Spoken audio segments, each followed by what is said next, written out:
Sup guys, Mr. Neober here, and today I want to make a video about who are the best riders in cycling history that have never won a cycling Grand Tour. There are three races to which we refer as the Grand Tours: Giro d'Italia, Tour de France and Vuelta a España. They are incredibly difficult to win. They take 3 weeks or usually around 21 stages. They are well suited to riders that can climb in the high mountains, as the Alps, the Pyrenees, Massif Central, Apennines in Italy. Winning any of them turns you into a champion. And we will look at the riders that tried to win the GC, who were great climbers, but they were never able to secure the GC, the general classification win, in any of them. So without further ado, let's get into it.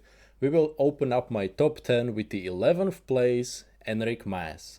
Enric Mas, the Spanish climber who started his career in Quickstep, then moved to Movistar, and he will likely finish his career there, still racing, 31 years old. His favorite Grand Tour must be the Vuelta a España. He finished second 3 times in his career, in 2018, 21 and 22. He would often race the Tour de France, finish in the top 10 and then ride the Vuelta a España and try to win it. So much that it almost became a joke that the Tour de France was a warm-up for him before the Vuelta a España, and there might be something to it. He is a super strong climber, but at 31 years old, the window of opportunity is slowly closing for him. So the chances of him securing that GC win are getting smaller every year. But definitely a Spanish climber that kept Spanish cycling above the water in the last 6 to 7 years. And now for number 10, we stay in Spain, the El Chava, José María Gimenez. A rider from Castile Leon, he spent his entire career riding for Banesto in the 90s and very early 2000s. If Miguel Indurain was a picture of a stoic, consistent, calculated bike racer, José María Gimenez was the polar opposite. He was wild, erratic, inconsistent. He would go on daring attacks in moments where others would least expect it, somehow defy the odds and achieve incredible victories, just to crumble a couple of days later and lose minutes in GC. He was well built, just like Miguel Indurain, but he was strong in the very steep mountains. He even won on Angliru, arguably one of the hardest mountains in pro cycling. But he was surprisingly weak in flat time trials. His best year would be the 1998. In Vuelta that year, he got into the golden jersey after he won on stage 6, then lost 4 minutes in a flat time trial to Abraham Olano, somehow won stages 10 and 11, boosting himself up into the GC picture, got back into the golden jersey after the mountainous stage 20, and then lost it all in the final time trial on stage 21. He rode with a lot of courage, passion, intensity, but incredibly inconsistent and unpredictable rider. Unfortunately, he passed away in 2003, and from what I could gather, he had sort of a similar fate to Marco Pantani. But certainly one of my favorite riders of all time, José María Gimenez, classic Spanish rider. Number 9, the twin brother of Simon Yates, Adam Yates. The twin brothers that were almost joined at the hip at the early start of their career, both of them achieved incredible results, but the Simon was able to win Grand Tours, and Adam is perhaps more suited to one-day races and week-long stage races. He has won UAE Tour, Catalunya, Tour de Suisse, Romandy, Grand Prix Montreal, but he also has good results in Grand Tours. He finished on the podium in the 2023 Tour de France with his brother just behind him in 4th. He also was 4th in Tour in 2016, has multiple top 10s in other Grand Tours, and if he wasn't racing as a super domestic for Tadej Pogačar, I'm sure he would have a lot more top 10s and top 5 to his names. The story of the Yates brothers is very similar to Frank Schleck and Andy Schleck, because Andy also was that better Grand Tour racer, but Frank had strong results of his own. It would be really interesting to know what the best stats of Adam are, like training wise. What are his best watts? Because I suspect that they are very evenly matched with Simon, but perhaps Simon was stronger psychologically when it came to racing Grand Tours. Who knows? It will be, hopefully one day we will hear the stats. That would be really fascinating. Number 8, the Italian rider Italo Zilioli. This gentleman will be 85 years old this year, and he was very strong in the 60s, especially in the Giro d'Italia. He finished second in the Giro 3 years in a row in 64, 65 and 66. He also won Tirreno Adriatico 71, couple of stages in Giro d'Italia. He caused an upset in the 1970 Tour de France when he took the yellow jersey away from Eddy Merckx while being on the same team as him. Very strong Italian mid-century rider. He finished in the top 5 of the Giro 6 times in his career. Very consistent. He rode it like 15 times or something, but was never quite able to win it, his home Grand Tour.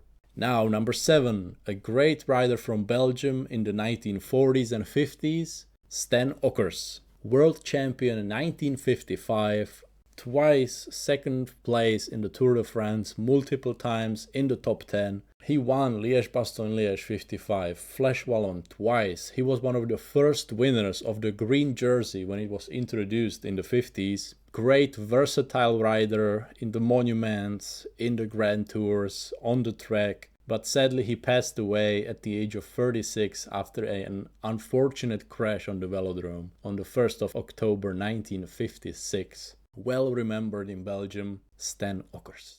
Number 6, a rider who helped to reignite the spark in the British cycling in the 1980s, Robert Miller. Robert Miller from Glasgow, Scotland. He was a great GC rider in the 80s, great in the week-long stage races, and he finished 4th in the Tour de France 1984, 2nd in the Vuelta 85, then again 2nd in the Vuelta 86, 2nd in the Giro d'Italia 1987, and then 6th in the Vuelta 88. As well as winning the Critérium du Dauphiné 1990, having plenty of podiums in week-long stage races, becoming the polka dot jersey winner in the Tour 1984, the mountain classification jersey in the Giro 87 and a combination in the Vuelta 85, well-decorated rider. He raced for iconic teams as Peugeot and Panasonic in the 80s. And if he won any of the Grand Tours in the 80s, he would be by decades ahead of success that the Team Sky had in the 2010s. Really important rider for the British cycling, Robert Miller. Number 5, a name that many of you are familiar with, the Basque climber Mikel Landa. Still racing for Quick-Step this season. A Basque climber who naturally started his career in the Team Euskaltel before moving to Astana, then Sky, Movistar, Bahrain and currently racing in Soudal Quick-Step. Not many people from the Chris Froome era can say that they were genuinely the strongest climber in a Grand Tours. But Mikel Landa had the sparks of excellence in the mid-2010s, and unfortunately his career will be remembered as a career of what-ifs. His breakthrough ride was the 2015 Giro d'Italia, where he was riding for Astana as a super domestique for Fabio Aru, but he completely outperformed all expectations. Years later, the director sportifs from Astana said that they never expected him to be so strong. He was climbing as if he was riding on a flat road that year. He won 2 stages, and especially his win in Aprica will be remembered when he put minutes into his own teammate Fabio Aru.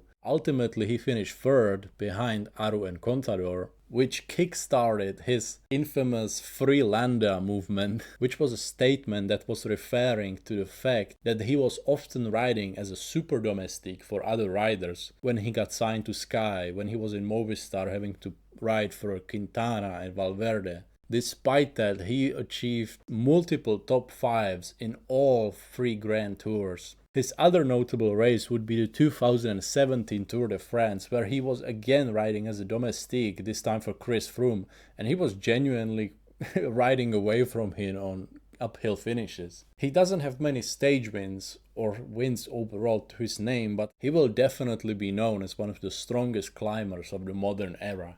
Number 4, Richard Virenque. The French climber extraordinaire, 7-time winner of the polka dot jersey at the Tour de France. I think that his hyper-focus on riding the Tour de France perhaps hindered his chances to win some of the Vueltas around the turn of the century, and he definitely had what it takes, especially in the mid-90s, before his 1998 Festina affair. His best would be the 3rd place in 1996 and then finishing 2nd to Jan Ullrich in 97.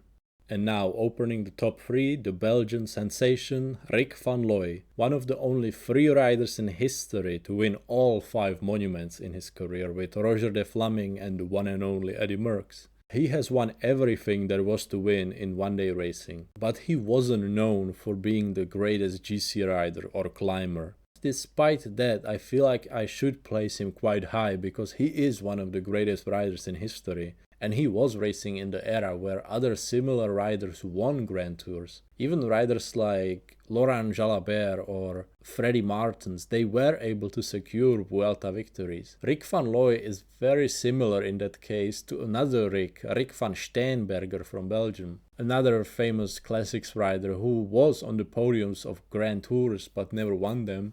Rik Van Looy managed 2 third places in the Vuelta as well as 4th place in the Giro d'Italia, so maybe if he raced them more with a focus to win the GC, maybe he would have been able to, but in the end it didn't go his way. I think he achieved such classic success that his career has been fulfilled more than enough in that way, and he lived a long life afterwards. So yeah, Rik Van Looy, one of the best to ever do it in the classics.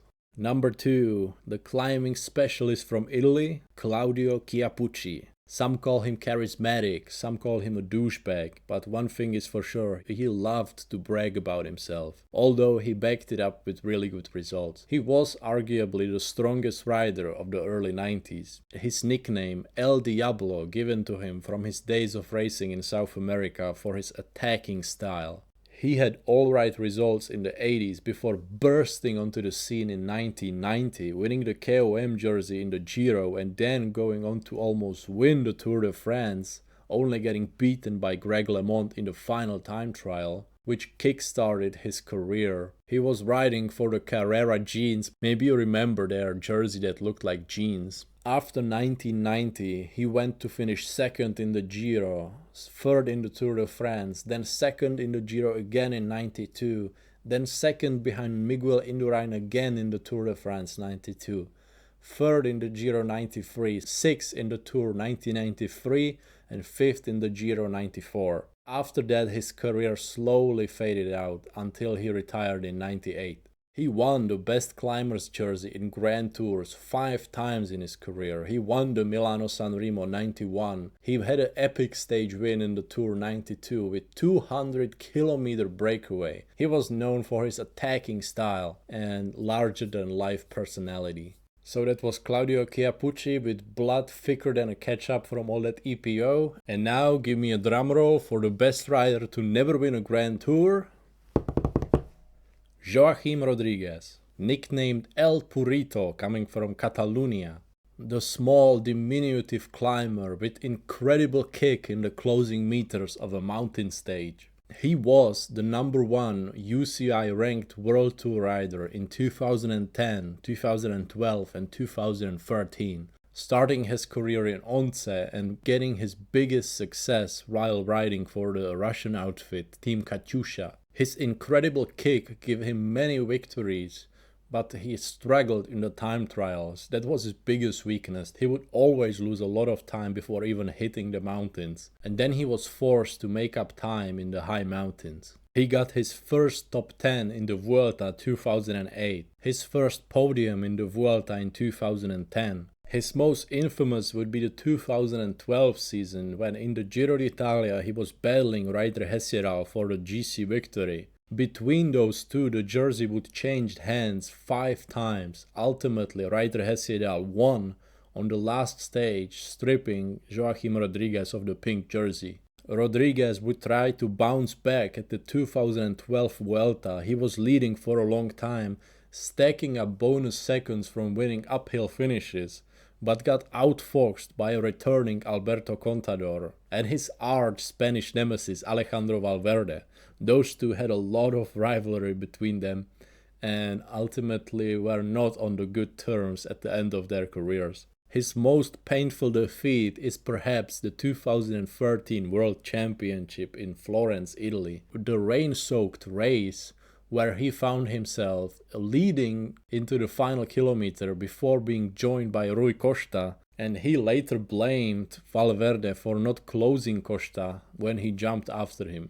But Rodriguez would reinvent himself with the Giro di Lombardia win later that season. After 2012, he went to finish a surprise 3rd place in the Tour de France, when he overcame a fading Alberto Contador and Bauke Mollema in the last week. Later that season, he would finish 4th in the Vuelta, battling against Vincenzo Nibali, Chris Horner and again Alejandro Valverde. In 2014, he looked to be racing the Giro again, but crashed out of it. Later riding the Tour de France, but finding himself short on form and ending the season with a 4th place in the Vuelta a España. In 2015, he went to the Tour de France as a stage hunter and got his 2 stage wins, before turning to the Vuelta a España and only being beaten by a young Fabio Aru that year. After that, he only raced the Tour de France in 2016 and retired that season.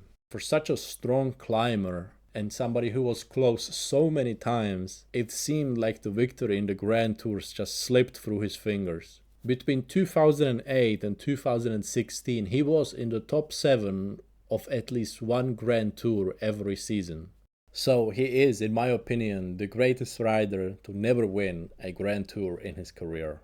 So yeah, that was the list, guys. Hope you enjoyed it. There are certainly other riders that you can think of that have never won a Grand Tour, so feel free to correct me in the comments if you feel like I left out anyone important. So yeah, peace out, guys. Mr. Ni.